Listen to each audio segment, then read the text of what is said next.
welcome to the Inspired Riding Podcast.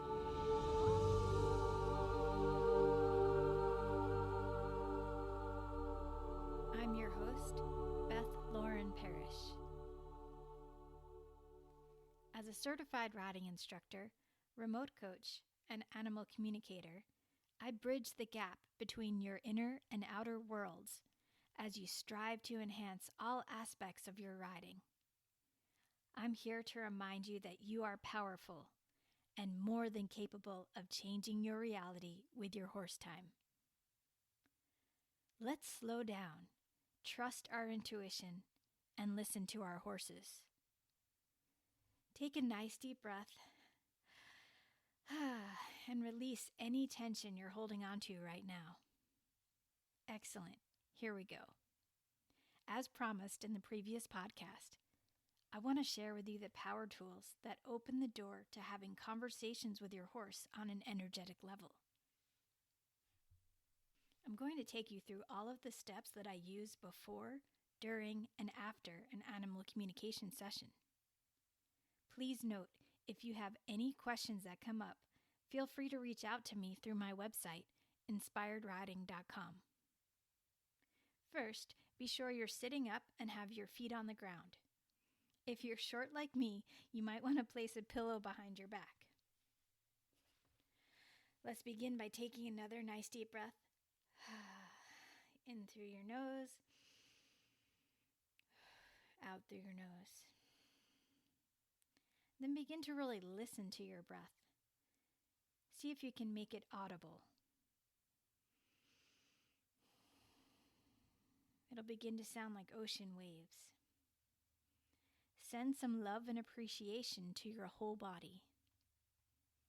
Wiggle your toes and feel your feet on the ground. You can say out loud or in your mind, I am here. I am grounded. Once you begin to connect with your breath and feel more grounded and centered, you can now scan your body to get a sense of how you're feeling. This grounded feeling will help you locate any specific aches or pains in your body. It's important to begin to notice what's going on with yourself before you tune into your horse. As a lot of empaths have noted, once you tune in with your horse, you might get a sudden sensation in your body that's actually coming from your horse. It's pretty wild if you're not used to it. I feel it often when I'm riding or even when I just hop off my horse. The energy transfer is fascinating. But just for our purposes here, imagine that you're doing your best to create a very neutral feeling in your body. If you do feel any specific tension or pain, see if you can breathe and soften those areas. Allow the tension to float away on your exhales. From there, you'll at least have a good awareness that those sensations are definitely from you and not from the horse you're about to connect with. As you enjoy this feeling of being grounded, I will now explain what I do, so you may simply listen and process. You can choose to follow these steps at a later time if this intrigues you. After I've become fully grounded and feel neutral, I then ask for the communication session to be for the highest good for all involved. I then set the intention for the most accurate and kind conversation possible. From there, I begin focusing on breathing into my heart center. I imagine my heart expanding as I breathe. As it gets bigger and bigger, I then take a look at the photo of the horse I will be tuning in with and imagine connecting to their heart as well. I feel my heart expand and reach out to the horse's heart. Once I feel a connection, I then let them know who I am and that I've been asked by their human to chat with them on their behalf. Some horses will be eager to tell me what's going on in their lives, while some are a bit more skeptical and need me to be patient with them. Just like humans, every horse's personality will guide the conversation in the most surprising ways. I can see images, hear their words, and often feel what they're feeling in their bodies. As many times as I've tuned in, and it's been in the hundreds now, I'm always so pleasantly surprised when I get confirmation that there were specific issues going on where I could feel them showing me in my body. Once I've completed the session with the horse, I thank them with the Hawaiian forgiveness ritual called Ho'oponopono. They are 4 phrases, which are, I'm sorry, please forgive me, thank you, I love you. When I use them to conclude a session, I say, thank you for connecting with me. I'm sorry if this was an intrusion in any way. Please forgive me if it was. I love you. Often after that, the horse is quite eager for me to go and report back to their human. Once I've emailed the insights, I then get up from my meditation chair and go to the nearest sink. I let the water run over my hands and then I clap a few times to help shift the energy. And if I really need to, I'll do a little bit of what they call jazz hands and just spread my fingers out and shake them around a little bit. This is a wonderful practice when you want to transition to doing your next thing in your day and not feel like you're still connected to the last thing your energy participated in. If you're feeling particularly stuck, taking a shower is always advisable to wash off any unwanted energy as well. Now that I've shared with you the process, I hope you'll embark on your own journey by asking your horses to connect with you. If you're curious about what I typically ask, it often depends on the horse, but one of the most common questions that comes up is this: how can I be a better human for you? Another great one would be, what do you need to feel your best? It's good to get creative and always focus on kindness. Some might be tempted to jump in and ask right away, why did you bite me or buck me off? While it's good to know the answers to this, it could be more productive in your session to ask instead, is there something bothering you that I can be more aware of? And then perhaps lead into the question, are you trying to tell me something about your body or your life when you go to bite or buck while I'm riding? It's better to ask with an open mind and heart rather than come in with a jaded perspective. I hope you'll honor the fact that your horse is willing to chat with you. Be sure to treat it with reverence and be grateful for whatever messages you receive. Again, please reach out with any questions about all this. I know for some, telepathy seems like a very out there concept, yet for me, it's just like breathing. And it's incredibly useful when you're working with your horse in person as well. Can you imagine sending images to your horse and then receiving them back as you're riding? That's one of the most rewarding experiences when you can get it dialed in. Try it the next time you ride. Imagine clearly what you'd like to do with your horse and connect your heart to your horse's heart.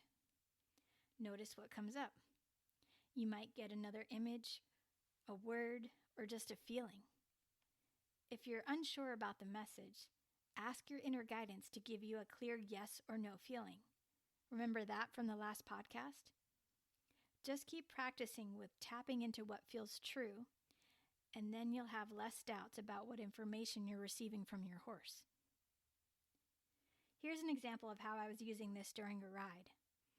I was doing a lot of trot-walk transitions with Pepper and wanted to see if he was up for cantering. I sent him the image of us cantering, and I got a clear message, let's wait for tomorrow, lady. I also felt a bit of tension in his body, and he raised his head and neck up slightly.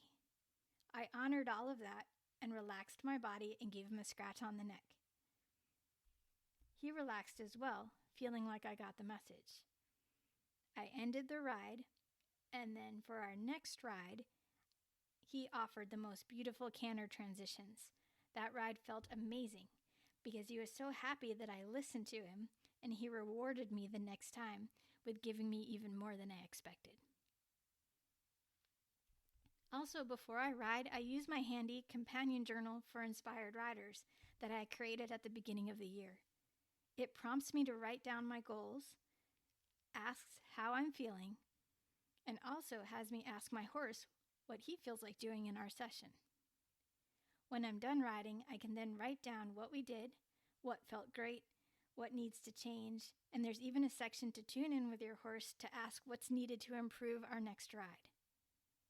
I've mapped it all out, and even though I've done all of this quite naturally for years, there is so much power and clarity that comes when you take a few minutes before and after your ride to write all of this down. Plus, with all that happens in a day, it's wonderful to look back and have the insights to see how far you've progressed. I love that my remote students will send me a screenshot of their daily entries before and after their lessons. It lets me know how they're feeling ahead of time and what insights they received from the ride. If you'd like to learn more about how to get a copy for yourself, check out my website, inspiredriding.com/journal. Okay, now I'd love to share a few confirmation stories from my animal communication sessions. The first was when I initially learned how to tune in with a photo. I was handed a picture of a horse from a complete stranger.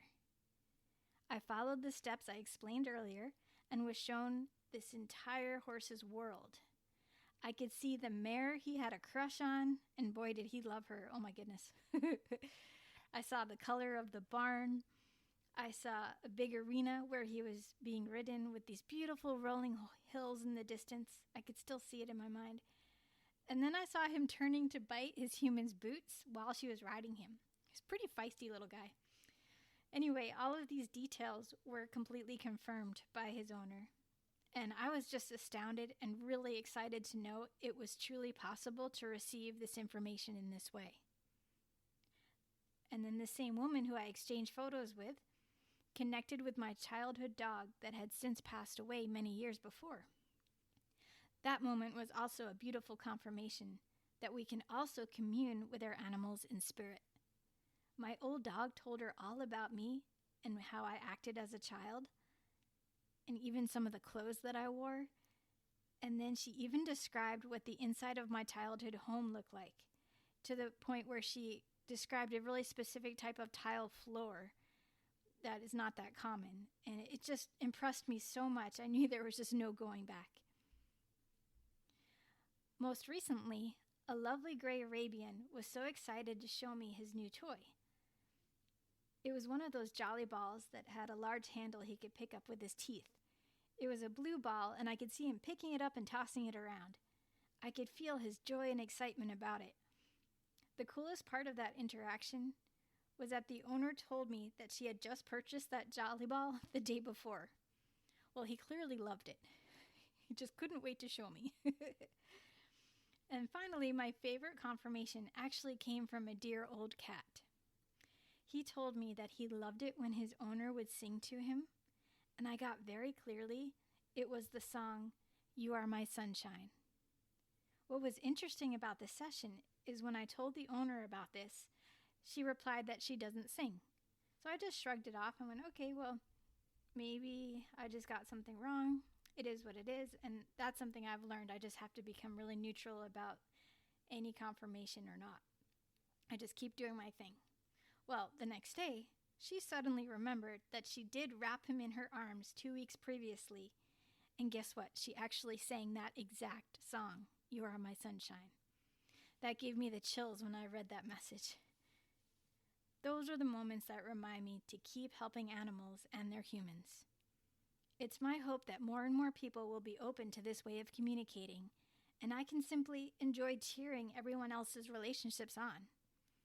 Until then, I'll continue offering these animal communication sessions and also remind everyone that they are powerful. You are by nature an intuitive being. You can tap into these power tools. I believe in you, and I know your horse does too. I hope you enjoyed this podcast. I'll dive into more of my story in the next one. Until then, remember to lead with kindness for both yourself and your horse. Thank you so much for listening, and may the horse be with you always.